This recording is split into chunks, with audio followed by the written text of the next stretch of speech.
भगवान विष्णु के निद्रा में जाने का क्या मुख्य कारण होता है, साथ ही इसमें बाद दुनिया का भर कौन संभालता है।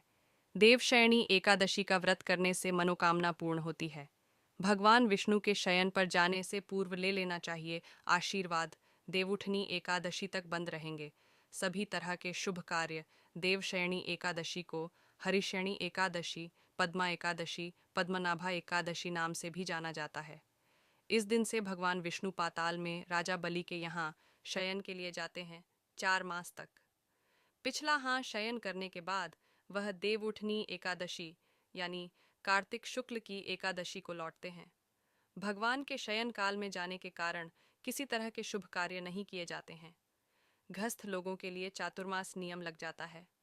भगवान विष्णु के सोने से पहले उनका आशीर्वाद पाने के लिए देवशयनी एकादशी व्रत और पूजा जरूर करना चाहिए।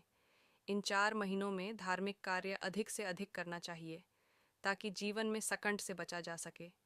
विष्णु पुराण के अनुसार भगवान हरि ने वामन रूप में दैत्य बलि के यज्ञ में 3 पग दान के रूप में मांगे थे। भगवान ने पहले पग में संपूर्ण पृथ्वी, आकाश और सभी दिशाओं को नाप लिया। इसके बाद अगले पग में संपूर्ण स्वर्गलोक ले लिया। प्रभु जैसे ही तीसरा पग बढ़ाने जा रहे थे कि दैत्य बलि ने उनके पैर पर अपना सिर रख दिया। इसे देखकर भगवान प्रसन्न होकर बलि को पाताल लोक का अधिपति बना दिया और तब उससे वर मांगने को कहा।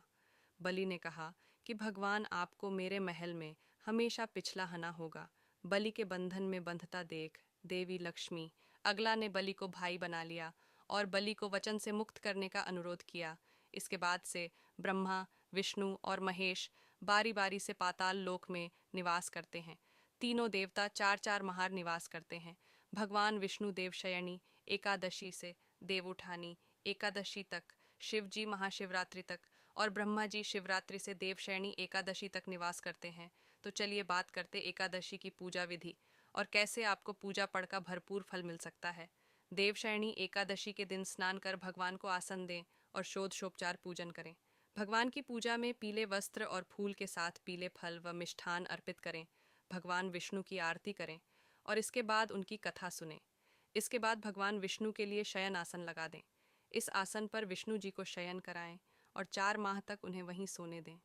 अब आगे हम बात करने वाले हैं, अगर आप एकादशी का व्रत करते हैं तो आपको क्या क्या फ़ायदे मिलने वाले हैं। क्योंकि अगर आप भी एकादशी का व्रत करते हैं, आपके जीवन में अनेक प्रकार के बदलाव मिलेंगे। देवशयनी एकादशी का व्रत और पूजा करने वाले मनुष्य की समस्त मनोकामनाएं पूरी होती हैं और उसके अनजाने में हुए पाप नष्ट होते हैं। साथ ही जब तक भगवान विष्णु शयन पर होते हैं, उनकी कृपा भक्तों पर बनी रहती है।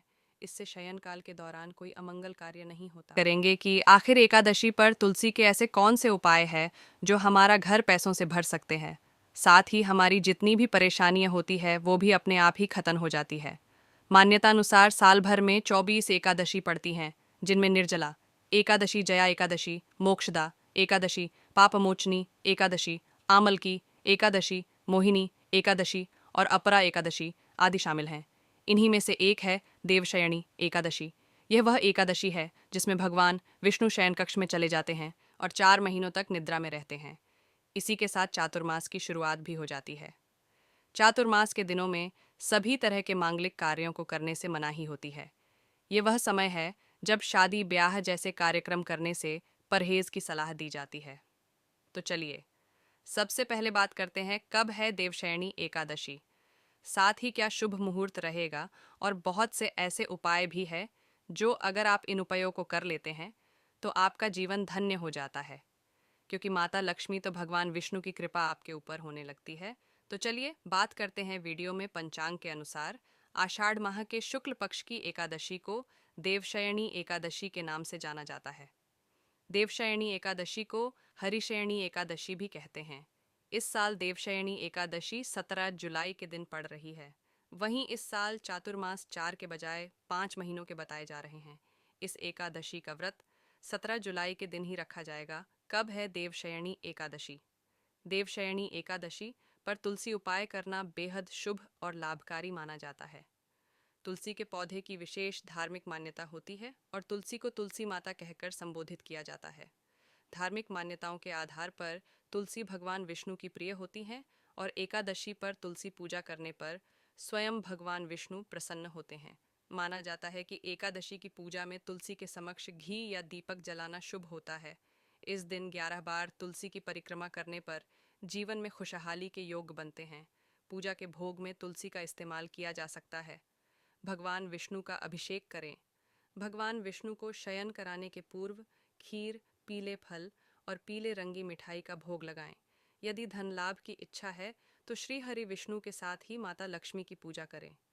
इस दिन शाम को तुलसी माता के सामने गाय के घी का दीपक जलाएं और उन्हें प्रणाम करें। ध्यान रखें कि माता तुलसी को जल अर्पित नहीं करना है। पीपल में श्री विष्णु का वास होता है, इसलिए पीपल में जल अर्पित करें। पंजीरी में तुलसी दल तोड़कर डाले जा सकते हैं। तुलसी माता पर लाल चुनरी डालना शुभ होता है, इससे दाम्पत्य जीवन बेहतर होता है। एक राजा के राज्य में बरसात नहीं हो रही थी। सारे लोग बहुत परेशान थे और अपनी परेशानी लेकर राजा के पास पहुंचे। हर तरफ अकाल था। ऐसी दशा में राजा ने भगवान विष्णु की पूजा की, देवशयनी एकादशी का व्रत रखा।